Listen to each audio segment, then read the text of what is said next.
केंद्र किसानों के मसले पर चर्चा करेंगे क्योंकि किसान आंदोलन लगातार दिल्ली में जारी है। लेकिन उससे पहले आपको सुनवाते हैं प्रधानमंत्री नरेंद्र मोदी क्या कुछ कह रहे हैं। केरल के अंदर उनकी सरकार है। इसके पहले जो 50 साल 60 साल तक देश पर राज करते थे उनकी सरकार थी। केरल में एपीएमसी नहीं है, मंडियां नहीं है। मैं जरा इनको पूछता हूं, यहां फोटो निकालने के कार्यक्रम करते हैं, अरे केरल में आंदोलन करके वहां तो एपीएमसी चालू करवाओ। पंजाब के किसानों को गुमराह करने के लिए आपके पास समय है। केरल के अंदर यह व्यवस्था नहीं है। अगर ये व्यवस्था अच्छी है तो केरल में क्यों नहीं है? क्यों आप दोगली नीति लेकर के चल रहे हो? ये किस तरह की राजनीति कर रहे हैं जिसमें कोई तर्क नहीं, कोई तथ्य नहीं है। सिर्फ झूठे आरोप लगाओ, सिर्फ अफवाहें फैलाओ, हमारे किसानों को डरा दो और भले भोले किसान कभी कभी आपकी बातों में गुमराह हो जाते हैं। भाइयों बहनों, ये लोग लोकतंत्र के किसी पैमाने को, किसी पैरामीटर को मानने को तैयार नहीं है। इन्हें सिर्फ अपना लाभ, अपना स्वार्थ नजर आ रहा है।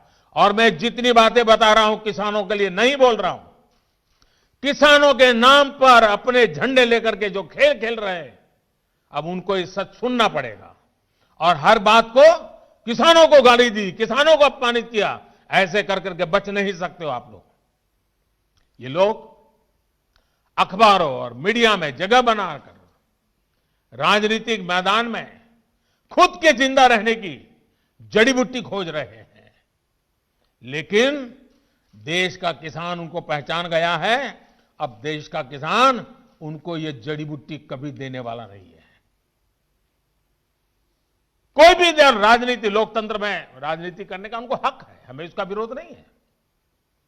लेकिन निर्दोष किसानों की जिंदगी के साथ न खेलें, उनके भविष्य के साथ खिलवाड़ न करें, उन्हें गुमराह न करें, भ्रमित न करें। साथियों, ये वही लोग हैं जो बरसों तक सत्ता में रहे। इनकी नीतियों की वजह से देश की कृषि और किसान का उतना विकास नहीं हो पाया जितना उसमें सामर्थ्य था।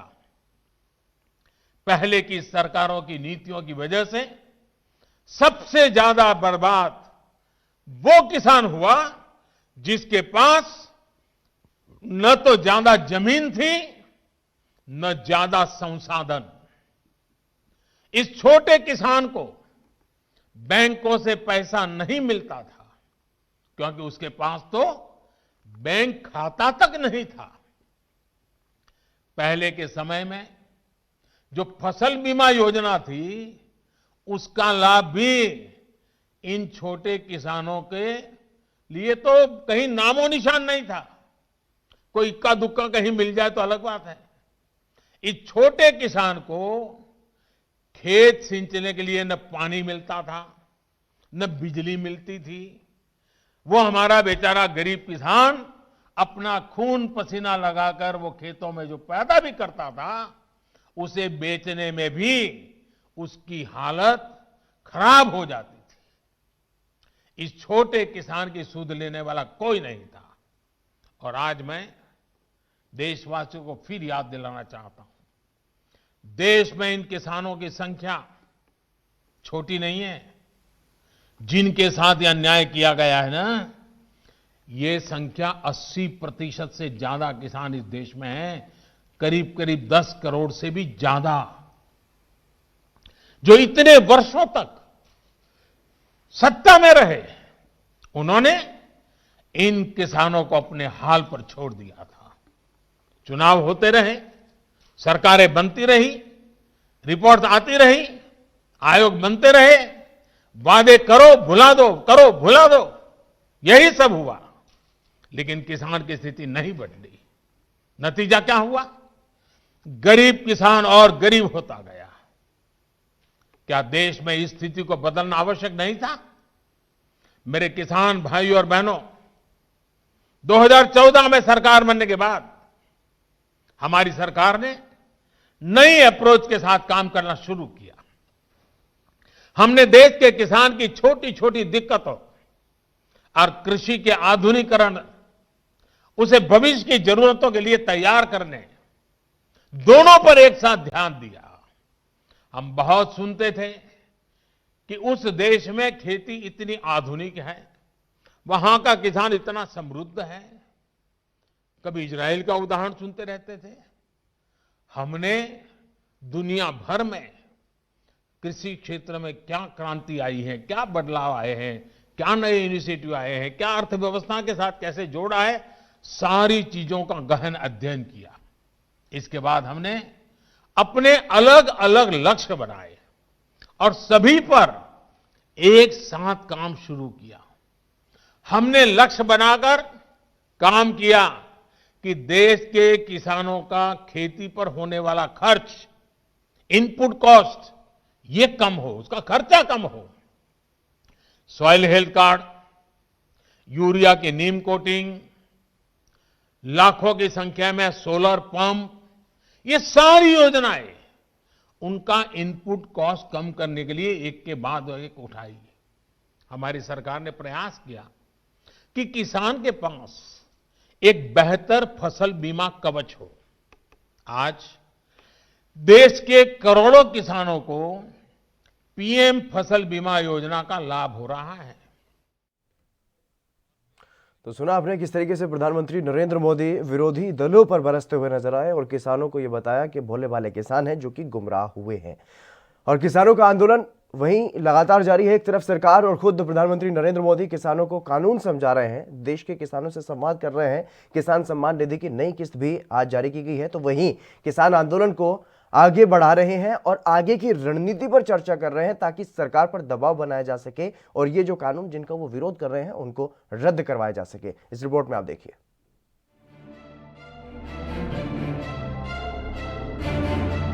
किसान आंदोलन के कारण मुश्किल में फंसी मोदी सरकार आज देश में सुशासन दिवस मना रही है। आज एक बार फिर किसानों को कृषि कानून के फायदे समझाने की कोशिश खुद प्रधानमंत्री नरेंद्र मोदी ने की, लेकिन उन किसानों को नहीं जो इन कानूनों के खिलाफ है। कृषि उपज व्यापार एवं वाणिज्य संवर्धन एवं सरलीकरण विधेयक जो किसानों को फसल बेचने की स्वतंत्रता देता है लेकिन एमएसपी की गारंटी नहीं। कृषक सशक्तिकरण एवं संरक्षण, कीमत आश्वासन और कृषि सेवा पर करार विधेयक 2020। ये कानून कॉन्ट्रैक्ट फार्मिंग को बढ़ावा देने के लिए है। इसमें किसानों को ये डर है कि विवाद की स्थिति में कंपनियों को ही फायदा हो, जबकि सरकार का दावा कि किसान का किसी भी कीमत पर नुकसान नहीं होने देंगे। स्थानीय स्तर पर ही विवाद निपटा दिया जाएगा। वहीं तीसरा कानून आवश्यक वस्तु संशोधन विधेयक 2020 है। इससे कालाबाजारी बढ़ने की आशंका है जिसका किसान विरोध कर रहे हैं और वहीं सरकार ये दावा कर रही है कि इससे भ्रष्टाचार में कमी आएगी, इंस्पेक्टर राज खत्म होगा। इन कानूनों को समझाने के लिए सरकार अभियान चला रही है। मुझे इस अवसर पर यह भी कहना पड़ रहा है कि पंजाब सहित थोड़े से कुछ किसान भाई और बहन हैं जिनके मन में कहीं ना कहीं नए कानूनों के मामले में भ्रम पैदा हुआ है। मैं उनको आग्रह करना चाहता हूं कि वो इस आंदोलन को त्याग कर, सरकार ने वार्ता का निमंत्रण दिया है, वार्ता पर आए और मुझे आशा है कि किसान इस बात को समझेंगे, नए कानून के मर्म को समझेंगे, नए कानून के महत्व को समझेंगे और हम समाधान की ओर अग्रसर होंगे। जैसा आपने कहा, ब्याज में राहत हो गई है, आपको किसी बहुत बड़े ब्याज से पैसा नहीं लेना पड़ रहा है, अब आप नई नई फसल की तरफ जाना चाहते हैं। यही सारी बातें हैं जो छोटे छोटे किसानों को मदद हो, इसलिए सरकार काम कर रही है। और मेरा आपसे आग्रह होगा, आप भी छोटे छोटे किसानों को समझाइए। वहीं किसानों का ये कहना है कि सरकार सिर्फ समझा रही है, इसलिए बातचीत से बात नहीं बन रही और यही वजह है कि किसान अब इस मांग पर अड़ गए हैं। पहले इन कानूनों को रद्द किया जाए, उसके बाद ही आगे की बातचीत होगी। इन कानूनों को रद्द करवाने के लिए पिछले 30 दिन से किसान दिल्ली में आंदोलन कर रहे हैं ताकि उनकी समस्या का समाधान हो सके। संयुक्त किसान मोर्चा की भारत सरकार से 3 कृषि कानूनों को निरस्त करने के लिए चल रही वार्ता बाबत ये सब्जेक्ट है महोदय। यह आपके 20 दिसंबर 2020 के उस पत्र के जवाब में है जो क्रांतिकारी किसान यूनियन पंजाब के श्री दर्शन पाल जी को संबोधित है, जिसमें सरकार के साथ बातचीत में शामिल रहे 39 अन्य साथियों को भी कॉपी किया गया है। ये चिट्ठी उन्होंने भेजी थी। पॉइंट 1, हमें अफसोस है कि इस पत्र में आपने पूछा है कि हमारा पिछला पत्र केवल एक व्यक्ति का मत है या कि सभी संगठनों का यही विचार है।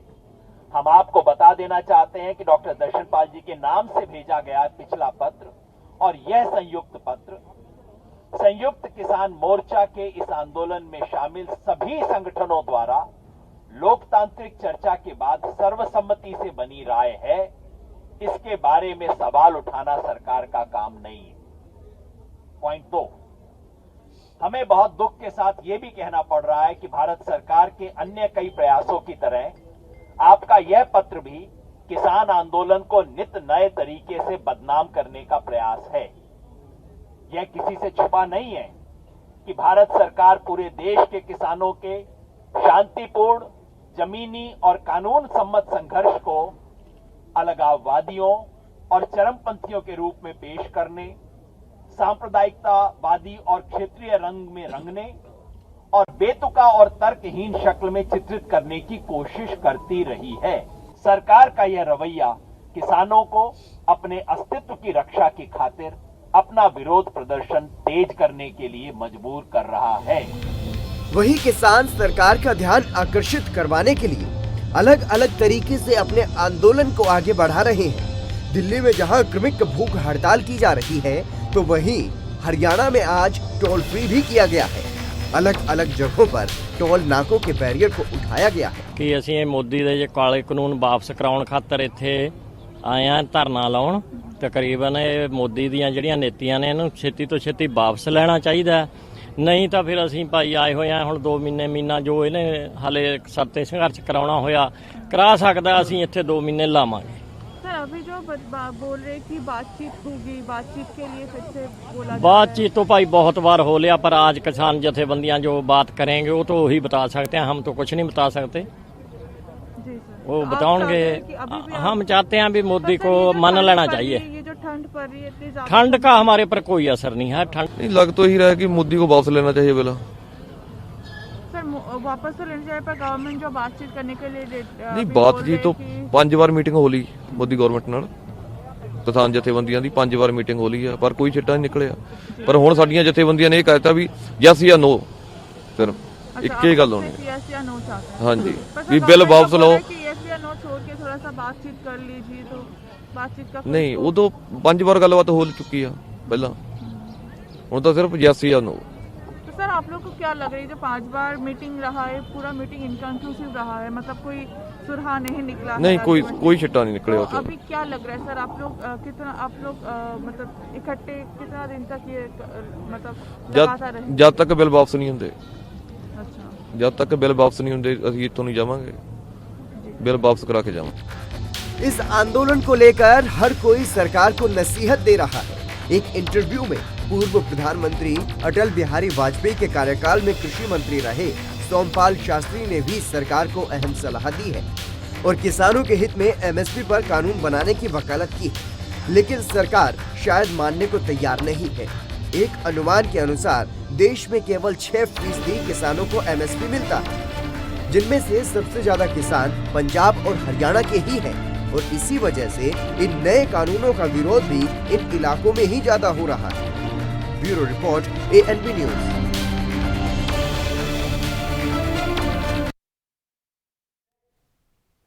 इस मसले पर मेरे साथ चर्चा करने के लिए देवेंद्र सिंह, किसान नेता, उमेद सिंह बीजेपी से मेरे साथ जुड़ चुके हैं, आरबी उपाध्याय जी हैं वरिष्ठ पत्रकार, आप भी मेरे साथ जुड़ चुके हैं।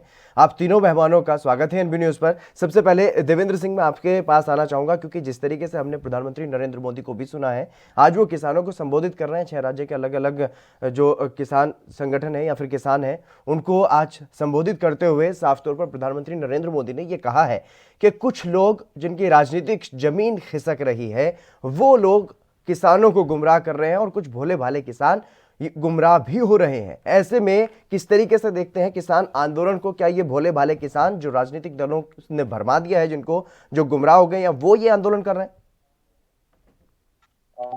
मुझे लगता है कि प्रधानमंत्री ऐसे शख्सियत हैं जी, जिनको ये सब कहना शोभा नहीं देता, लेकिन खैर उनका अपना अपना नजरिया है और जी। पहले से भी ऐसे बड़बड़ करते रहे हैं जो प्रधानमंत्री के गरिमा का अनुकूल नहीं है। जी, एक प्रधानमंत्री विदेश में जाकर के howdy howdy Modi cup cup जितवा रहा है, जी। इससे क्या आशा कर सकते हैं? जी, और ये अगर कह रहे हैं कि गुमराह किया जा रहा है भोले भाले किसानों को, जी। तो इनको पता होना चाहिए ये किसान जो अभी आप जैसे अभी अभी रिपोर्ट में कहा जा रहा था, पंजाब के हरियाणा के ज्यादा किसान हैं, जी, तो 94% एमएसपी का लाभ नहीं ले पाते, मात्र 6% लाभ ले पाते हैं। 6% में पंजाब 1 नंबर पे है, हरियाणा 2 नंबर पे है। जी, किसानों को कभी कांग्रेस की सरकार हो चाहे बीजेपी की सरकार हो, कभी संगठित नहीं की है। जी। जब संगठित नहीं किया, किसान तो टूटे फूटे रहेंगे। अरे अडानी अंबानी कॉर्पोरेट घराना छोड़े कि रसगुल्ला खाते हुए फोटो हाँकते हुए खींचा लोगे। ये किसान हैं और किसान को संगठित आप लोगों ने नहीं होने दिया। ये भोले भाले किसान तो जरूर हैं। और ये बात है कि आपके 50 जो विपक्ष है 50 सीट के सांसद वाले हैं और 300 सांसदों को सीट लेकर के, और आपको ये चैलेंज पार्टियां कर रही हैं। इससे बढ़िया कि धूप मरो आप लोग, आप सत्ता में रहने के लायक नहीं हो। अब क्या सत्ता चलाओगे आप जब सारे चीजें बेच रहे हो, बेचने का काम कर रहे हो? तो क्रय विक्रय केंद्र का नाम आप अपने पार्टी का, अपने सरकार का नाम रख लो। और बात कर रहे हो गुमराह कर रहे हैं, ये विधायक नहीं है, बिकने वाले लोग हैं, ये किसान हैं। आप तोड़ने की बहुत आप लोग कोशिश किए और अपने उमेश सिंह पकड़े गए उसमें, और बहुत लोग बीजेपी के लोग पकड़े जा रहे हैं। तो ये गलत बात है प्रधानमंत्री के तौर पर। बहुत ही हमारे भी प्रधानमंत्री हैं, बहुत शर्मनाक बात है कि प्रधानमंत्री ये भोले भाले कहकर, अरे भाई मैसेज डलवाया जा रहा है, बल्क में मैसेज डलवाया जा रहा है। किसान का बिल बहुत बढ़िया बढ़िया, उसी में सर्वे करवा लिए होते हैं, मैसेज डलवा करके कितने किसान, बिल्कुल। आरबी उपाध्याय जी, आरबी उपाध्याय जी, आप वरिष्ठ पत्रकार हैं, लंबे समय से पत्रकारिता कर रहे हैं, और ऐसे में जो किसान आंदोलन का जो रुख आप देख रहे हैं, उस रुख को समझ करके कैसा लगता है? जो किसान गुस्से में फिलहाल नजर आ रहे हैं, क्योंकि 1 महीना हो चुका है आंदोलन कर रहे हैं, कई किसान साथियों की जान भी इस आंदोलन के बीच चली गई है, और ऐसे में अभी तक ये कहा जा रहा है सरकार की तरफ से कि ये भोले भाले किसान जिनको विपक्ष ने गुमराह कर दिया वो प्रदर्शन कर रहे हैं। देखिए इस विडंबना है जी जी। मैं एक और बात पूछना चाहूंगा जी देवेंद्र जी, मैं आपके पास आऊंगा आरबी उपाध्याय जी। जी, जो आंदोलन लंबा खिंच रहा है जी, उसके पीछे कारण भी यही जी, कि सरकार भी एक कदम आगे नहीं बढ़ना चाहती। वो कहते हैं हमने जो कह दिया वो ठीक है, वही पत्थर की लकीर है। अरे देखिए आप किस किस को कहेंगे जी। मान लो जीएसटी आया तब आपने ये कहा, नोटबंदी हुई तब आपने यही कहा। देखिए दोनों चीजें एक साथ नहीं चल सकती, ये आपको मानना पड़ेगा। किसान कल भी कर्जदार था, आज भी कर्जदार है, कल आत्महत्या कर रहा था, आज आत्महत्या कर रहा है, तो कौन जिम्मेदार है उसके? जी, आप कहते हैं कि हमने फसल बीमा योजना लागू कर दी। अरे प्राइवेट कंपनी है जो बीमा कर रही है, वो चैरिटी के लिए नहीं आई है जी, वो अपना प्रॉफिट कमाती है। बिल्कुल। यानी किसान का शोषण बीमा कंपनी भी कर रही है जी, और आप उसको जस्टिफाइड कर रहे हैं। जी। और अगर बात यहाँ पर कृषि सुधार की जा रही है, बार बार ये कहा जा रहा है कि पंजाब और हरियाणा में किसानों को कुछ और दिया जा रहा है, केरल में कुछ और दिया गया। अब तक जो विपक्ष पर निशाना साधते हुए, जो पुरानी सरकारें रही हैं उस पर निशाना साधते हुए पीएम ने ये कहा है। लेकिन ऐसे में जब किसान ये कह रहे हैं कि हमारी फसल को अगर आप हमें फायदा ही देना चाहते हो तो गारंटी दे दीजिए एमएसपी की, उस पर सरकार की तरफ से बार बार ये कहा जाता है कि सरकार का बजट इतना नहीं है अगर सबको एमएसपी पर सबकी फसलें खरीदी जाएं, और दूसरी तरफ सरकार ये भी कहती है कि एमएसपी की हम गारंटी देते हैं। तो कैसी गारंटी है वो? कौन सी हवाई गारंटी है? आरबी उपाध्याय जी।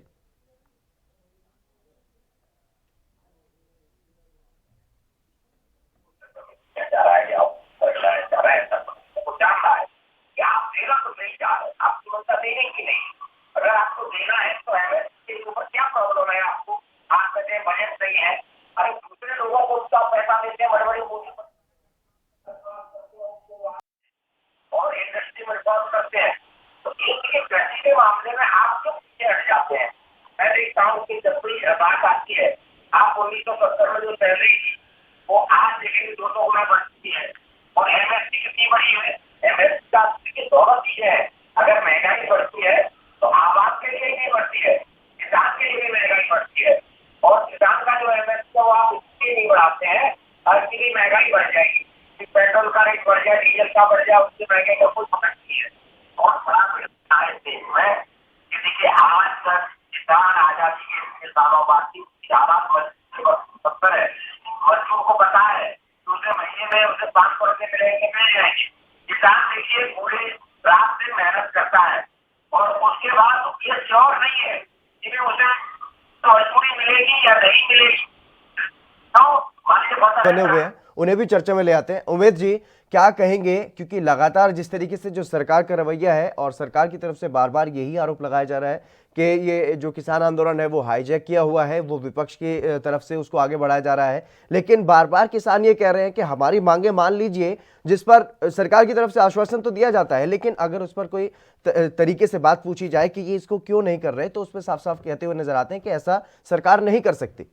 उमेद जी देखिए सही चीज तो ये है, सही बात ये है सत्यता कि जो भी है स्थितियां जो है आज पूरे 3-4 प्रदेश में, ज्यादा से ज्यादा 3 से 4 प्रदेश के लोग के किसान परेशान हैं और वो बड़ा दुखद है।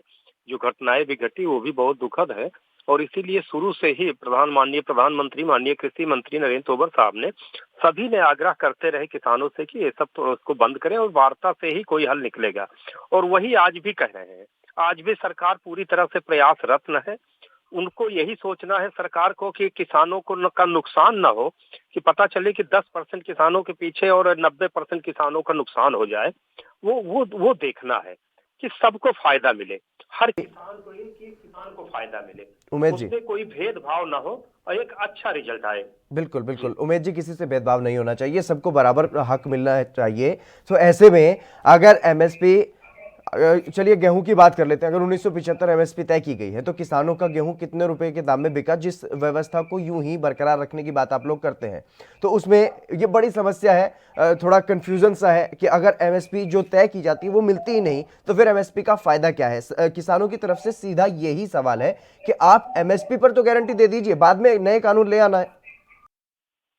देखिए आवाज साफ बिल्कुल नहीं आती है आप लोगों की, लेकिन मैं इतना आपसे बताऊं कि देखिए आज अभी तक जो भी प्रॉब्लम है, आज 50 साल से बहुत बड़ी दिक्कतें रही और किसान हमारा आत्महत्या करता था और ये बहुत ही दुखद था।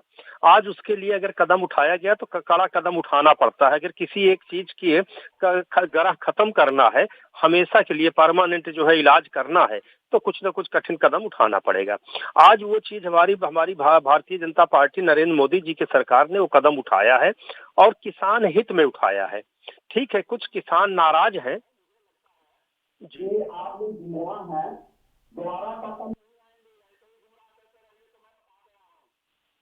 जी बिल्कुल। आरबी उपाध्याय जी, पहले जिस तरीके से नोटबंदी को भी एक बड़ा कदम बताया गया, जीएसटी को बड़ा कदम बताया गया, ऐसे और भी कई ऐसे बड़े कदम जो है वो केंद्र सरकार की तरफ से उठाए गए हैं, लेकिन क्या कुछ फायदा नजर आता है इन चीजों का?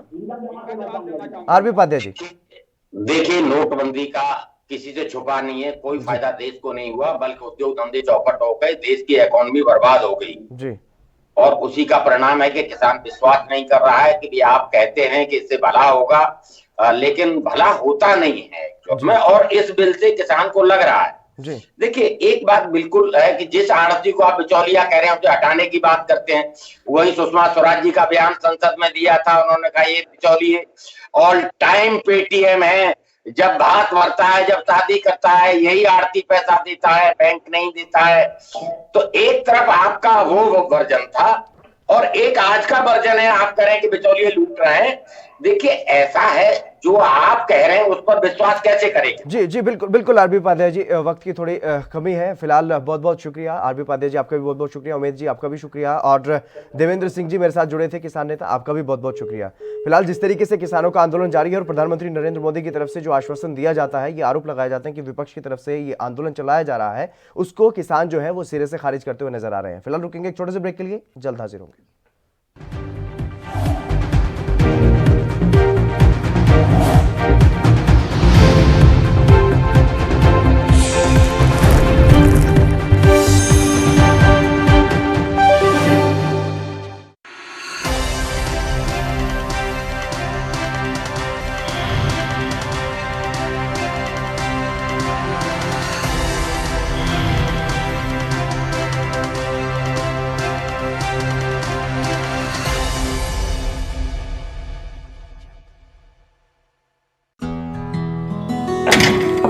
बस करो माल साहब, तुसी रेडी होके फिर शुरू हो गए। ਤੁਹਾਡੀ ਵੀ ਨਾ એનર્ਜੀ ਨਹੀਂ ਖਤਮ ਹੁੰਦੀ। ਸਤਿ ਸ਼੍ਰੀ ਅਕਾਲ ਫੁੱਫੜ ਜੀ। ਓਏ ਸਤਿ ਸ਼੍ਰੀ ਅਕਾਲ। ਓਏ 8 ਵਜੇ ਦਾ ਕਹਿ ਕੇ 11 ਵਜੇ ਆਤੇ ਤੁਸੀਂ ਫੁੱਫੜ ਜੀ ਅੱਖ ਹੀ ਨਹੀਂ ਖੁੱਲਦੀ। ਥੱਕਿਆ ਜਿਹਾ ਸਰੀਰ ਰਹਿੰਦਾ। ਤੁਹਾਡੇ ਚ ਇਸ ਉਮਰੇ ਵੀ ਪੂਰੀ ਫੁਰਤੀ ਹੈ। ਓਏ ਮੇਰੀ ਫੁਰਤੀ ਦਾ ਰਾਜ਼ ਹੈ ਵੈਦਵਾਨ ਦਾ X+ ਮਰਦਾਨਾ ਕੋਰਸ ਤੇ ਪਿਛਲੇ 30 ਵਰਿਆਂ ਤੋਂ ਇਹੀ ਹੈ ਮੇਰੀ ਸਿਹਤ ਦਾ ਰਾਜ਼। ਇਮਿਊਨਿਟੀ ਵਧਾਉਣ ਦੇ ਨਾਲ ਮਰਦਾਨਾ ਤਾਕਤ ਲਈ ਇਹੀ ਰਾਮਬਾਣ। ਚੁਸਤੀ ਫੁਰਤੀ ਤੇ ਜੋਸ਼ ਵਧਾਉਣ ਲਈ ਤੁਸੀਂ ਵੀ ਅੱਜ ਹੀ ਸ਼ੁਰੂ ਕਰੋ X+ ਮਰਦਾਨਾ ਕੋਰਸ।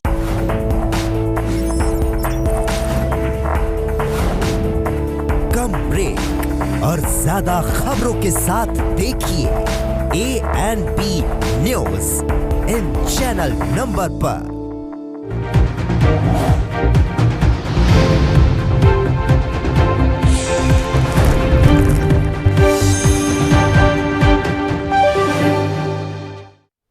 ब्रेक के बाद एक बार फिर से आप सभी का स्वागत है। दिल्ली में किसान आंदोलन को लेकर के सियासत तेज होती हुई नजर आ रही है। अब दिल्ली जल बोर्ड के मुख्यालय पर हमला किया गया है, जिसे लेकर के आम आदमी पार्टी ने बीजेपी पर सीधा ये आरोप लगाया है कि यह हमला किसानों का समर्थन करने के कारण ही बीजेपी ने करवाया है।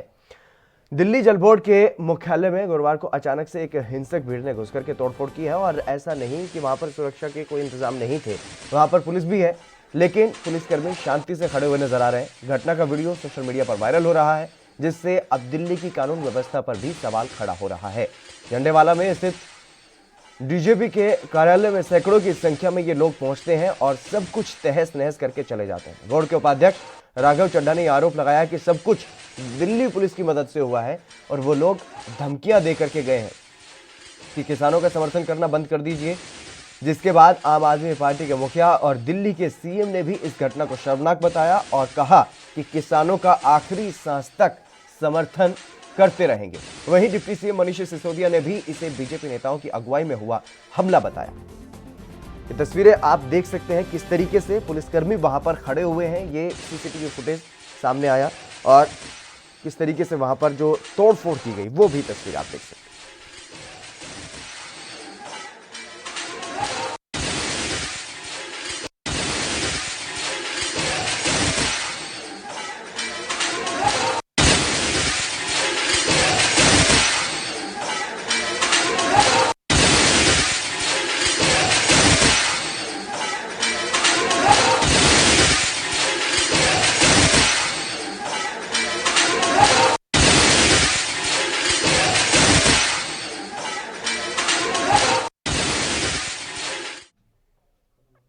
बीजेपी पर आरोप लगाया साफ तौर पर राघव चड्ढा ने, क्योंकि दिल्ली जल बोर्ड के वो उपाध्यक्ष हैं और वो वहां पर मौजूद थे जिस वक्त ये हमला किया गया। तो उन्होंने क्या कुछ कहा है बीजेपी पर आरोप लगाते हुए, वो आपको सुनवाते हैं।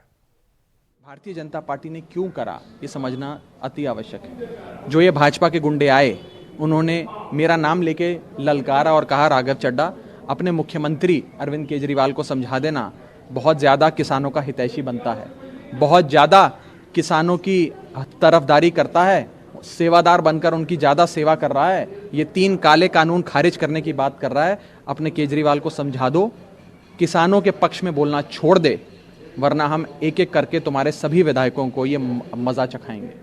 उन्होंने खुली चुनौती दी कि उस दिन हमने अरविंद केजरीवाल के घर का घेराव किया, उनको घर से बाहर नहीं निकलने दिया। उसके बाद हमने मनीष सिसोदिया जी के घर में घुसकर उनका घर तोड़ फोड़ कर दिया और आज हमने तुम्हारे मुख्यालय पर, तुम्हारे कार्यालय पर हमला कर कर तुम्हारा प्रिंटर, तुम्हारा ऑफिस, तुम्हारे गमले, तुम्हारे शीशे, कांच, दरवाजे सब तोड़ दिया। तुम्हें हम चुनौती, धमकी, वार्निंग देकर जा रहे हैं कि किसानों के हक में बोलना छोड़ दो। यहाँ तक कि उन्होंने ये भी कहा कि तुम नए नए सह प्रभारी बने हो पंजाब के, बहुत ज़्यादा पंजाब की ओर देख रहे हो, बहुत ज़्यादा किसानों के बारे में बोल रहे हो, ये बोलना बंद कर दो वरना तुम्हारी बोलती बंद कर देंगे। और एक एक कर अब हम इस प्रकार के जानलेवा हमला आम आदमी पार्टी के हर विधायक पर, हर नेता के घर पे करेंगे, उसके ऑफिस में करेंगे। साफ धमकी देकर आज ये लोग यहाँ से गए हैं और कह कर गए हैं कि अरविंद केजरीवाल जी को बोल देना कि किसानों के हितैषी बनना बंद करें, किसानों के पक्ष में बोलना बंद करें। और जैसा नरेंद्र मोदी जी कह रहे हैं, प्रधानमंत्री मोदी जी कह रहे हैं, उनके कहने पर अरविंद केजरीवाल जी काम करेंगे। साफ धमकी देकर आज भाजपा के गुंडे यहाँ से गए। हमने बात करी है दिल्ली पुलिस में भी, गृह सचिव से भी, लेकिन ये जो पूरी कवायद हुई है, पूरा इंसिडेंट हुआ है, ये तो दिल्ली पुलिस के एक प्रकार से सहायता से मदद इस खबर पर चर्चा करने के लिए हमारे साथ आम आदमी पार्टी से अकील खान हमारे साथ जुड़ गए हैं। अकील जी, आपका स्वागत है एनबी न्यूज पर। जी धन्यवाद। अकील जी, अब न्याय की उम्मीद किससे, क्योंकि साफ तौर पर ये आरोप लगाया गया है कि दिल्ली पुलिस वहां पर मौजूद थी और दिल्ली पुलिस की मदद से ही ये हमला किया गया है। इतना जबरदस्त हमला, एक तरीके से सनसनी फैला देने वाला वहां पर जो हमला जो है वो किया गया है। तो अब न्याय के लिए कहां जा रही है आम आदमी पार्टी? देखिए, ऐसा है कि भाजपा सरकार जो है वो इसकी जो भाजपा सरकार की जो दिल्ली पुलिस है, इसने जो है पूरे देश के अंदर जिस तरह से माहौल तैयार किया है भाजपा ने। अभी मैं एमपी में हूँ, यहाँ पर भी उन्होंने गुंडागर्दी की है और यहाँ पे किसान लोग आए थे और उन किसानों को उन्होंने गिरफ्तार कर लिया और घर में घुस करके मारा है। ये पूरे देश के अंदर किसान आंदोलन को फेल करना चाहते हैं और ये इनका जो भी षड्यंत्र है बीजेपी का, और मैं कहना चाहूंगा मौसा गैंग का षड्यंत्र है ये मोदानी और शामबानी की जो सरकार है, मौसा गैंग, ये पूरे देश के अंदर अराजकता फैला करके किसी भी तरह से ये प्रकरण होकर ये देश के अंदर किसी तरह से सत्ता हथियाने का काम कर रहे हैं और ये किसी भी हद तक जा सकते हैं। ये जो अभी मतलब एक जो हमारे प्रधानमंत्री जी हैं वो चुपचाप मतलब जहां पर भी जरूरत पड़ती है वो उस वक्त तो बोलते नहीं है। अभी जिस वक्त इस देश के अंदर इतनी प्रॉब्लम हो रही है और किसानों का इतना बड़ा आंदोलन चल रहा है और जिसके अंदर किसान इस बुरी तरह से परेशान है और किस तरीके से वो रह रहे हैं, ये सबको नजर आ रहा पूरी दुनिया को। आप देखिए, कनाडा के प्रधानमंत्री अगर बोलते हैं तो कहते हैं कि वोटों की राजनीति करते हैं। अरे आप कौन सी राजनीति कर रहे हैं प्रधानमंत्री जी? बीजेपी के मैं नेताओं से बोलना चाहूंगा कि बहुत हो चुका है भ्रष्टाचार और झूठ, और अब ये अपराध है, ये अपराध का गला भर चुका है और जिसे फूटेगा तो बीजेपी कहाँ जाएगी ये पता नहीं चलेगा और ये झोला उठा करके जाने वालों को जगह नहीं मिलेगी। ये मैं गारंटी दे रहा हूँ और ये मैं वार्निंग भी दे रहा हूँ कि भाजपा के लोगों तुम सुधर जाओ। और प्रधानमंत्री से अपील करूंगा मैं कि वो भाजपा के लोगों को जरा कंट्रोल में रखने के लिए उनको आदेश प्रसारित करें, नहीं तो ये देश के अंदर जिस तरह का माहौल क्रिएट कर रहे हैं अराजकता का, ये पाकिस्तान बनने में ज्यादा दिन नहीं लगेगा देश को। जी, जिस तरीके से ये हमला हुआ है और वहां पर काफी तोड़फोड़ जो की गई है, मेरा सवाल ये है कि जिस तरीके से जो कानून जो बनाए गए हैं कृषि से संबंधित उनको लेकर के, तो साफ तौर पर प्रधानमंत्री ने यह आरोप लगा ही दिया है विपक्षी दलों पर कि अपनी राजनीतिक जमीन खिसकते देख विपक्ष किसानों को गुमराह कर रहा है और इसी वजह से ये आंदोलन आगे बढ़ रहा है। लेकिन जो हमला किया गया है, अगर ये बात की जाए जो दिल्ली जल बोर्ड पर जो तोड़फोड़ वहां पर मुख्यालय में की गई है, उसको लेकर के आम आदमी पार्टी की तरफ से क्या कुछ किया जा रहा है? देखिए, हमारा तो स्टैंड बहुत क्लियर है। हम जनता की सरकार है, हमें जनता ने चुना है और हम जनता का काम करने के लिए तत्पर हैं। बिजली, पानी, शिक्षा, स्वास्थ्य और किसान आंदोलन, अब जो दिल्ली के अंदर किसान है उसे पूछेगा जाकर के अरविंद केजरीवाल और आम आदमी पार्टी ने क्या उनके लिए किया है। और इस वक्त देश के अंदर सबसे ज्यादा अगर कोई मुआवजा देने वाला है तो वो है आम आदमी पार्टी की सरकार। इसलिए मैं बीजेपी के लोगों से रिक्वेस्ट करना चाहूंगा कि हमारा जो एजेंडा है, देश की जो जरूरत है इस वक्त उसके ऊपर ध्यान देने की जरूरत है। पूरा देश दिवालिया हो चुका है, पूरे इंटरनेशनल एजेंसी ने दिवालिया घोषित कर चुका है हमारे देश को। और इस वक्त जो हमारी कंडीशन हो रही है कि कोई भी देश, कोई भी एजेंसी, कोई भी इंस्टीट्यूशन, फाइनेंशियल इंस्टीट्यूशन हमारे यहाँ इन्वेस्टमेंट नहीं करने को तैयार है। ये एक बहुत बड़ी शर्म की बात है कि इतना सब कुछ होने के बाद और ये मोदानी और शामबानी सरकार जो अदानी और अंबानी के लिए एक साल पहले स्ट्रक्चर तैयार करने का इनको परमिशन दे करके स्ट्रक्चर तैयार कर लिया, ये तो पूरा षड्यंत्र था इनका षड्यंत्र यही था कि ये इस वक्त जो है लोगों को जिस तरीके से मतलब डिस्टर्ब किया हुआ है पूरे देश के अंदर, उसको जो है किसी तरह से इस किसान आंदोलन को कुचला जाए। किसान आंदोलन को कुचल करके क्या क्या कर सकते हैं ये वो सारे हथकंडे अपना रहे हैं। और जो इन्होंने जिस वक्त दिल्ली दंगों के वक्त इन्होंने जो काम किए थे वही काम अभी भी कर रहे हैं। और ये बड़ी शर्म की बात है कि हमारे प्रधानमंत्री जी इन लोगों को रोक नहीं रहे हैं। आप ये देखिए मध्य प्रदेश में भी वही चल रहा, कर्नाटक में भी, और राजस्थान के अंदर जो राजस्थान की बॉर्डर से आने वाले लोग हैं, किसान, उनको किस तरीके से रोका जा रहा है, वो भी एक बहुत बड़ी कहानी कहता है इस देश के अंदर। इस वक्त जो है किसान आंदोलन अपने उरूज पर पहुंच चुका है और ये रोक नहीं सकते हैं, चाहे ये कुछ भी कर ले, और जितना ये दबाने की कोशिश करेंगे ये उतना ही उभर कर आएगा और भाजपा की पूरी पोल खोल करके देश के सामने रख देगा और रख चुका है। आरपी उपाध्याय भी मेरे साथ जुड़ गए, वरिष्ठ पत्रकार हैं। आरपी उपाध्याय जी, जिस तरीके से ये हमला किया गया है दिल्ली जल बोर्ड के ऑफिस पर, और वहां पर जिस तरीके से ये जो जनता के पैसे से बना हुआ ऑफिस है पूरी तरीके से वहां पर तहस नहस किया गया है, जो वहां पर हिंसा करने के लिए जो गुंडे पहुंचे थे, अब उन पर यह आरोप लगाया जा रहा है कि वो बीजेपी के गुंडे थे, आम आदमी पार्टी की तरफ से। तो इस बात से आप कितना सहमत हैं कि ये बीजेपी की तरफ से करवाया गया हमला है? क्योंकि वहां पर जो पुलिस खड़ी है सीसीटीवी फुटेज में, वो भी साफ तौर पर आराम से खड़े हुए दिखाई दे रहे हैं, वो भी इन गुंडों को या फिर जो हिंसा करने के लिए वहां पर लोग पहुंचे थे उनको रोकते हुए नजर नहीं आ रही। देखिए, पुलिस के साथ दिक्कत ये होती है जी कि वो कहीं ना कहीं राजनीतिक दबाव में काम करती है जी, और दिल्ली में पुलिस सेंटर के अंडर में आती है।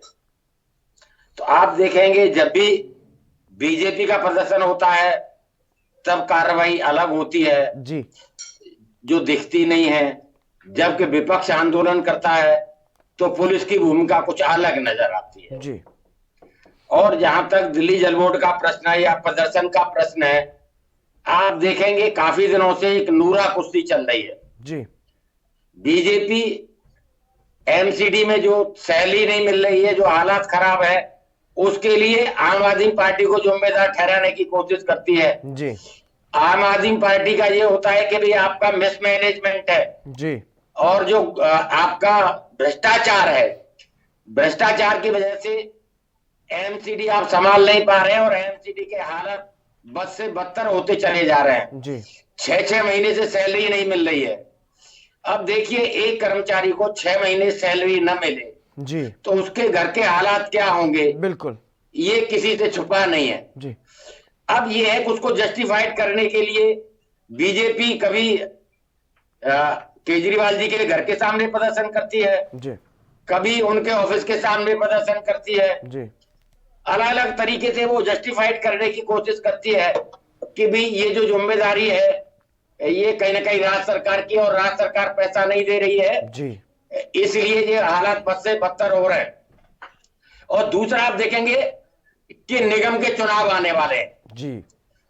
अब निगम में आप देखेंगे बीजेपी सत्ता में है जी, और वो पूरी तरह से परफॉर्म नहीं कर पा रही है जी, पिछली बार भी देखेंगे वो सारे कैंडिडेट बदल दिए गए थे जी, और नए कैंडिडेट का एक प्रयोग किया गया था जी। जनता ने सोचा था कि शायद कुछ अच्छा होगा, लेकिन आप देखेंगे कि इतने पीरियड में कुछ अच्छा नहीं हुआ, हालत बद से बदतर होते चले गए। जी, और जो कॉरपोरेशन है जिसका मेन काम है सफाई, जी, सफाई के हालात किसी से छुपे नहीं है जी, और जो कर्मचारी हैं उनको तनख्वाह नहीं मिल रही है, जी। तो वो चीजें देखिए बजाय सॉल्व करने के, उनका कोई रास्ता ढूंढने के एक अलग तरह का सिनेरियो क्रिएट किया जा रहा है। देखिए, कोई भी पॉलिटिकल पार्टी है धरना प्रदर्शन करे, शांतिपूर्ण तरीके से करे, शांतिपूर्ण तरीके से धरना प्रदर्शन एक संवैधानिक अधिकार है, लेकिन जिस तरीके से हिंसा होती है जी, और पब्लिक प्रॉपर्टी का जो नुकसान होता है उसे कभी जायज नहीं ठहराया। जी बिल्कुल। अखिल जी, जो ये हिंसा हुई है और इस तरीके के और भी कार्यक्रम जब हुए हैं, चाहे वो मनीष सिसोदिया के घर पर हमला हो या फिर सीएम केजरीवाल का घेराव हो या फिर अब ये दिल्ली जल बोर्ड पर जो हमला किया गया है ऑफिस पर वो हो, तो क्या ये सिर्फ और सिर्फ चुनाव को देखते हुए इस तरीके की राजनीति जो है वो की जा रही है विपक्ष की तरफ से? देखिए, ये चुनाव की राजनीति जो है बीजेपी का काम है। ये बीजेपी जो है चुनाव की राजनीति करके ही अपनी सत्ता में अपने आप को बने रहना चाहती है। इन्होंने ही चुनावी राजनीति की है, हमने तो जमीनी राजनीति की है। बिजली, पानी, शिक्षा, स्वास्थ्य हमारा मेन एजेंडा रहे हैं और हमने उनको फुलफिल किया है। और ये काम बीजेपी की कहीं भी किसी भी स्टेट में ये सरकार जो चल रही है वो पूरा नहीं कर पाई है। ये खाली भ्रष्टाचार करके कई रुपए का गबन किया है और इस कोरोना काल में इस वक्त देश को सबसे ज्यादा सीरियस होने की, गंभीर होने की जरूरत है। वहां ये बीजेपी सरकार इस तरीके के आपराधिक हथकंडे अपना करके ये डिस्टर्ब करने की कोशिश कर रही है। और इसी श्रृंखला में इन लोगों ने मध्य प्रदेश की सरकार को ध्वस्त करके बड़े हुक्म प्रूफ और भ्रष्टाचार करके इसमें करोड़ रुपए जो 2 नंबर के इन्होंने लिया उसको दे करके, और ये सिंधिया पार्टी को दे करके इन्होंने सरकार बनाई है। और जिस तरीके से कर्नाटक में भी इन्होंने तोड़फोड़ की है और ये राजस्थान में तोड़फोड़ करना चाह रहे हैं, तो ये वोटों की राजनीति और सत्ता की लोलुपता किसके पास में है? ये हमारे बात है। और इसके सर्वेश्वर का जो मोर्चा गैंग है, मैं ये कहना चाहूंगा कि गैंग बोल रहे हैं ना, रियल में देश को बर्बाद करने वाली ये मोर्चा गैंग है, मोदी और शाह की गैंग, जिन्होंने बिल्कुल। आरबी उपाध्याय जी, क्या जिस तरीके से अलग अलग राज्यों में अगर बात की जाए जहां भी हिंसा होती है वहां पर कहीं ना कहीं बीजेपी के साथ टकराव की स्थिति बनती हुई दिखाई देती है, तो ऐसे में क्या बीजेपी अहम वजह है कि ये जो हिंसा करने वाले लोग होते हैं उनको समर्थन किया जाता है भारतीय जनता पार्टी की तरफ से? देखिए, जब सत्ता में होता है कोई भी दल जी, तो उसके अंदर एक घमंड आ जाता है जी। एक हिंदी में कहावत है ना, संयम है कोतवाल अब डर का एका जी। तो जब जहां सत्ता में है और सत्ता का घमंड में वो इस तरह का कृत्य होता है और उसको फिर जस्टिफाइड करने की कोशिश करते हैं जी।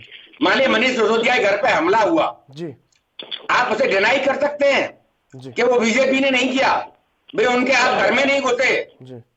और वहीं आप दूसरी तरफ बंगाल में कहते हैं कि भाई हमारे कार्यकर्ताओं की हत्या हो रही है, हमारे साथ अन्याय हो रही है, ममता गलत कर रही है जी। तो देखिए दोनों चीजें हैं, आपको अपने गलेवान में झांकना होगा और आपको ये सुनिश्चित करना होगा कि हिंसा किसी भी उसका समाधान नहीं है जी।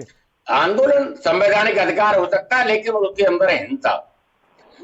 मुझे बताएं कि मनीष भाई कितने लोगों ने निंदा की मनीष सिसोदिया के घर में घुस गए थे लोग, बिल्कुल बिल्कुल, और वो प्रूव है कि बीजेपी के कार्यकर्ता थे, कितने लोगों ने किया उसको विरोध, और बीजेपी को बल्कि उसका कहीं ना कहीं खंडन करना चाहिए था, एक एक्शन लेना चाहिए था, वो देखने को नहीं मिला। जी बिल्कुल, ऐसे लोगों पर कार्रवाई भी होती हुई नजर नहीं आ रही है। अकील खान, तो दिल्ली में कहीं ना कहीं कानून व्यवस्था पर सवाल उठते हुए दिखाई दे रहे हैं, तो ऐसे में आम आदमी पार्टी की तरफ से क्या कुछ रणनीति है ताकि दिल्ली की जो कानून व्यवस्था है उसको सुधारा जा सके? देखिए पूरी कानून व्यवस्था एडमिनिस्ट्रेशन किसके हाथ में है? ये एलजी के थ्रू इनके हाथ में है, शाह के, और भाजपा गवर्नमेंट डायरेक्ट उसको कंट्रोल करती है। मुझे ये बताइए कि ये अब देखिए जी, मुझसे बात हो रही है ना? जी जी जी। मुझे बताइए, मैं इसे पूछना चाहता हूँ भाजपा के प्रवक्ता से कि सारी सरकार तो सारी इनके पास एडमिनिस्ट्रेशन है, पुलिस इनके पास में है और एलजी इनका आदमी है। मुझे समझ नहीं आता ये एलजी महोदय हमारे काले अंग्रेज बनकर बैठे हुए हैं, इनके पास इनको पता नहीं है कि दिल्ली की कितनी समस्याएं हैं, और ये घर के अंदर एयर कंडीशन में बैठ करके और अतिशी जी को पिटवाने के लिए पुलिस फोर्स भेजते हैं, चड्डा को पिटवाने के लिए पुलिस फोर्स भेजते हैं, और अरविंद जी को नजरबंद करने की कोशिश करते हैं, और सिसोदिया जी को ये मारपीट काफिले के साथ मारपीट करते हैं। तो ये आप ये बताइए ये देश का क्या हो रहा है? एक प्रधानमंत्री क्या चाहते हैं? पूरा आपराधिक तंत्र इनके पीछे आकर के इनको पूरे देश को बर्बाद करे, और जहां में इनकी सरकार नहीं है वहां पर अराजकता फैलाए। और मैं तो ये कहूंगा कि जहां इनकी सरकारें हैं वहां पर जो लोग पीसफुल प्रोटेस्ट करने वाले किसान हैं इनको किस तरीके से घर पे घुस कर मारा जा रहा है, ये न्यूज रिपोर्टर है, आप किसी भी न्यूज़पेपर में देख लीजिएगा। मध्य प्रदेश के अंदर जो हो रहा है और जो कर्नाटक के अंदर हो रहा है, जिस तरह हरियाणा में काम कर रहे हैं, ये सबके सामने सर भी दिख रही है। ये बहुत ही शर्मनाक बात है, और ये हमारे प्रधानमंत्री को हम ये कहना चाहेंगे कि केंद्र में कुछ नहीं हो रहा है। प्रधानमंत्री जी, देश को अराजकता से बचाना है तो अब आपको सच्चे शब्दों में आकर के और इनको आपराधिक जो है इनको कंट्रोल करना होगा, तो ये देश का क्या हाल होगा। तो बिल्कुल आरबी उपाध्याय जी हो चुका है, बीमारियां हो चुका है, और इंटरनेशनल अंतर्राष्ट्रीय लेवल पे हमारी जो साख खत्म हो चुकी है वो हमारे देश को लेके आया। पहले सुनो, बिल्कुल बिल्कुल मोदी सरकार और भाजपा सरकार ने इसको बढ़िया बना दिया है। तो बहुत ही शर्मनाक स्थिति है। और ये देश को, मीडिया को इस तरीके से कंट्रोल करके उनको धमका करके जिस तरह से अपना काम से बिल्कुल बिल्कुल बिल्कुल आरपी उपाध्याय जी, क्योंकि देश की राजधानी है दिल्ली और केंद्र सरकार के पास जिम्मा है दिल्ली की कानून व्यवस्था का, तो ऐसे में अगर इस तरीके की घटनाएं लगातार सामने आ रही हैं, क्योंकि कुछ ही दिनों में ये सभी जो घटनाएं हैं वो हुई हैं, और ऐसे में जो देश की राजधानी दिल्ली है वहाँ की कानून व्यवस्था अगर केंद्र सरकार के पास है, उसके बावजूद भी ये हाल दिल्ली में होता है, सरेआम होता है, दिन दहाड़े होता है, तो इससे कहीं ना कहीं बड़ा सवालिया निशान जो है वो केंद्र सरकार पर ही उठता है। देखिए, बहुत शर्मनाक है जी, और इसकी जितनी निंदा की जाए उतना कम है। देखिए, मान ली ठीक है, कानून व्यवस्था आपके पास है, दिल्ली में छुपा नहीं है जी कि कानून व्यवस्था का क्या हाल है जी। जब इस देश में उप मुख्यमंत्री और नेता सुरक्षित नहीं है तो आम आदमी के साथ क्या होता होगा उसका अंदाजा आप लगा सकते हैं जी। और देखिए, कानून व्यवस्था के मोर्चे पर जब केंद्र सरकार अपने आप को ये कहती है कि भाई हम सुशासन दे रहे हैं जी, तो वो सुशासन और सुरक्षा की बात होती है जी, लेकिन दिल्ली में वो कुछ नजर नहीं आता है। बिल्कुल। और अपने आप को आप कहीं ना कहीं असहज और असहाय महसूस करते हैं, और कहीं कोई एक जो गवर्निंग बॉडी होनी चाहिए ना जी। देखिए, बाकी स्टेट में पुलिस जो होती है वो राज्य सरकार के पास होती है जी, तो राज्य सरकारें उसको अपने तरीके से गाइड करती हैं और कहीं ना कहीं कानून व्यवस्था को मेंटेन रखती हैं जी, लेकिन दिल्ली में देखने को नहीं मिलता है जी। अगर इस तरह का हो तो बहुत सारे जो आप देखेंगे इस तरह की जो घटनाएं लगातार हो रही हैं और उन पर कोई अभी तक जिम्मेदारी लेने को तैयार नहीं है। बिल्कुल, क्योंकि जबकि राजनीतिक तौर पर पाटिल जी, चुनाव से पहले हमने देखा था, चुनाव के बाद जिस तरीके से दिल्ली में दंगे हुए और उसके बाद अब एक बार फिर से इसी तरीके का जो माहौल है वो बनता हुआ दिखाई दे रहा है, और ऐसे में केंद्र सरकार की जो बदनामी है वो केंद्र सरकार की बीजेपी की ही हो रही है इस कानून व्यवस्था के गिरने से। तो क्या इसमें ये यहाँ पर ये क्यों, अगर बीजेपी की तरफ से इस तरीके के हमले करवाए जा रहे हैं तो बीजेपी की तरफ से ऐसे हमले क्यों करवाए जाएंगे कि खुद की ही बदनामी हो? देखिए, कराता कोई नहीं है जी, कार्यकर्ता में एक अलग तरह का उत्साह होता है जी, और जब कार्यकर्ता को यह पता है जी कि पुलिस हमारे खिलाफ कोई एक्शन नहीं लेगी, क्यों पुलिस अभी हमारी पार्टी के जो हमारा सरकार है उसके अंदर में है, तो उसका कार्य करने का जो भी तरीका है वो बदल जाता है। चाहे आप देखेंगे दिल्ली इलेक्शन के दौरान रहा हो, देखने को मिला होगा कि भी एक पार्टी विशेष के नेता को जी, कोई उसके खिलाफ एक्शन नहीं हुआ जी, उसको छोड़ दिया गया, जी, जी। बाकी लोगों को पकड़ा गया, जेल भेजा गया। तो उससे क्या होता है, जो कार्यकर्ता है उस पार्टी का जी, उसका मनोबल और बढ़ जाता है। जी, आप देखेंगे मिश्रा के खिलाफ कोई कार्रवाई नहीं हुई थी, जबकि वो दंगे में देखे गए, दंगे में उन्होंने भी कहीं ना कहीं एक भूमिका थी या नहीं थी वो कोर्ट तय करेगा, लेकिन जो मीडिया ने दिखाया था उसमें बड़ा क्लियर था जी, लेकिन कोई एक्शन नहीं हुआ।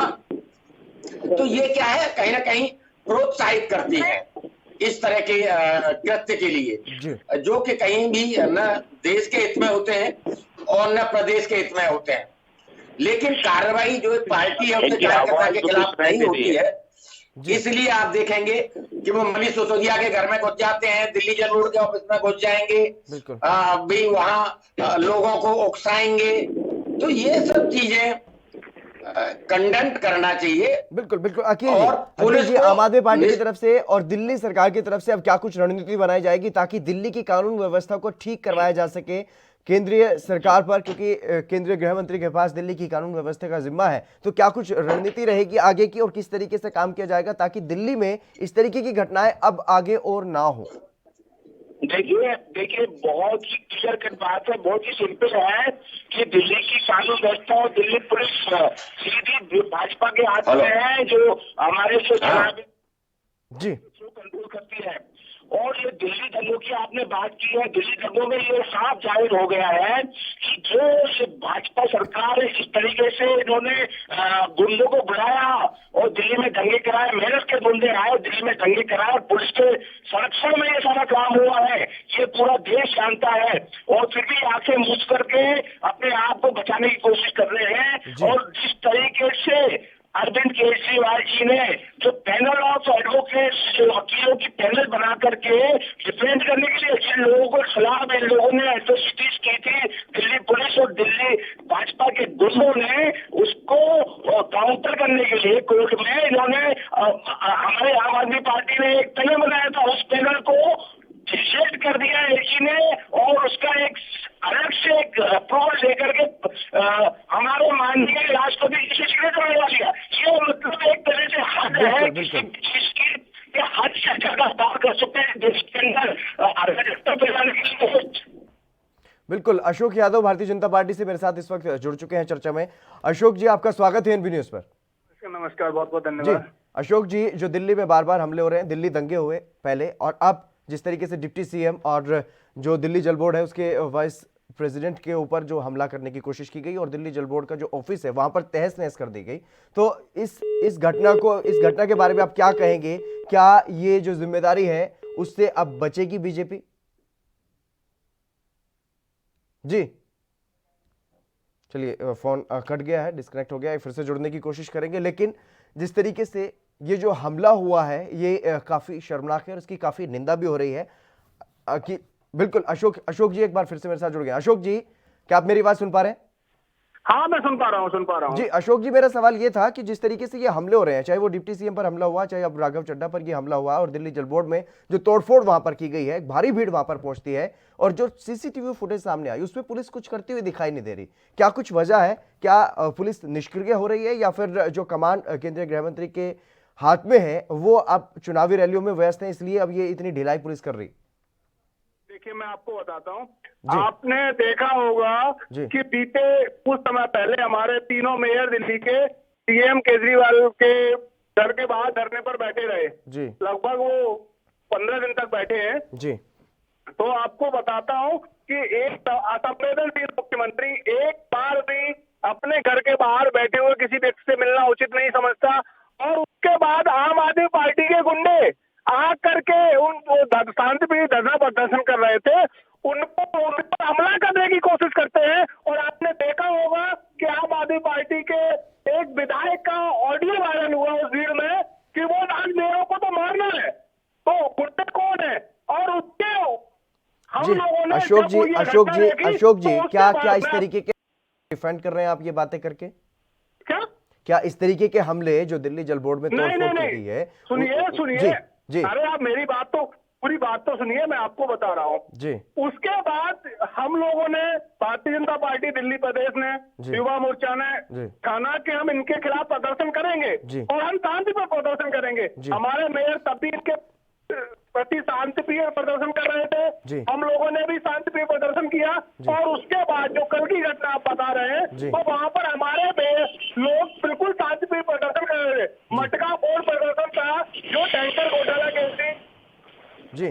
लेकिन अशोक जी सवाल ये है कि दिल्ली में इतनी बड़ी भीड़ को ये अधिकार किसने दिया कि वो तोड़फोड़ कर सकते हैं और पुलिस उन पर कोई कार्रवाई नहीं करेगी? नहीं, तोड़फोड़ तो हमारी पार्टी के लोगों ने की है, भारतीय जनता पार्टी का क्या दोष है? आम आदमी पार्टी के कार्यकर्ता वहां पर पहुंचे थे। आप कार्यकर्ता नहीं, आम आदमी पार्टी का वहाँ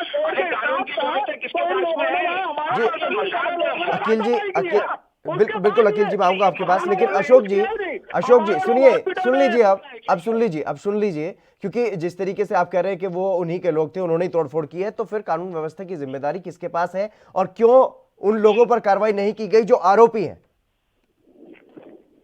अशोक जी, कार्रवाई उसमें जो भी है, अब पुलिस अपना काम करेगी, सरकार का काम है, सरकार अपना काम करेगी और वहां पर संबंधित अधिकारी है वो अपना काम कर, सबको अपना काम है वो कर। बिल्कुल अशोक यादव जी, बहुत शुक्रिया मेरे साथ जुड़ने के लिए। अकील खान जी, आपका भी बहुत शुक्रिया मेरे साथ जुड़ने के लिए। लेकिन जो तस्वीरें सामने आई हैं वो साफ तौर पर ये बता रही है कि पुलिस कितना काम अपना कर रही है, क्योंकि वहां पर जो हुड़दंग मचाने वाले जो लोग पहुंचे थे, जो हिंसा करने वाले, तोड़फोड़ करने वाले लोग वहां पर पहुंचे थे, वो साफ तौर पर दरवाजों के ऊपर चढ़ते हुए दिखाई दे रहे हैं, लेकिन पुलिस वहां पर खड़ी हुई दिखाई दे रही है। इसलिए साफ हो जाता है कि किस तरीके से दिल्ली में पुलिस जो है वो अपना काम कर रही है, या वो बीजेपी का समर्थन कर रही है, या जो गुंडे वहां पर पहुंचते हैं, इस तरीके की घटनाओं को अंजाम देते हैं, क्या वो उनका समर्थन कर रही है। अब ये बड़ा सवाल जो है इस घटना की वजह से अब दिल्ली पुलिस पर और केंद्र सरकार पर उठता हुआ दिखाई दे रहा है। फिलहाल इस कार्यक्रम में बस इतना ही। आप बने रहिए ANP न्यूज के साथ।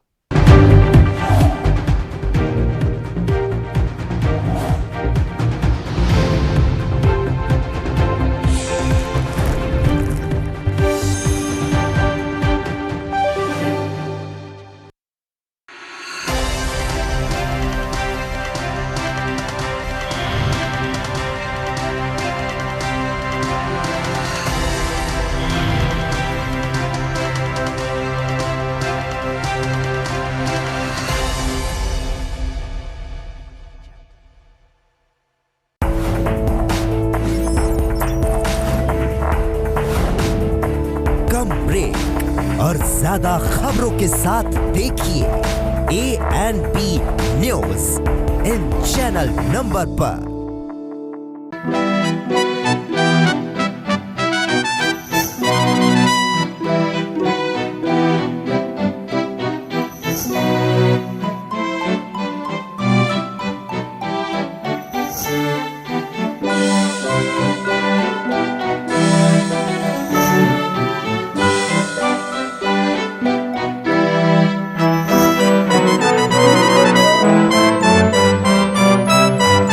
मुस्कुराते हंसते क्रिसमस ट्री तुम सजाना, जीवन में खूब सारी नई खुशियों को लाना, दुख दर्द अपने भूल कर सबको गले लगाना और प्यार से क्रिसमस मनाना। Wish you a merry Christmas.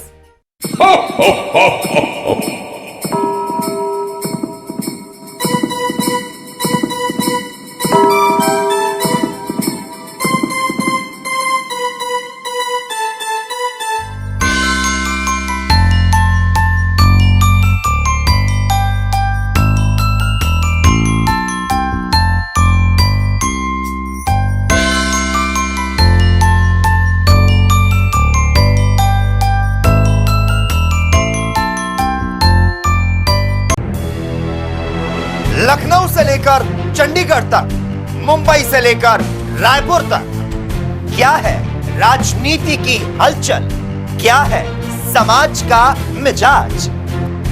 राजधानी लाइव, हमारी नजर, आपका फैसला, हर रोज सुबह 8 बजे सिर्फ ANP न्यूज पर।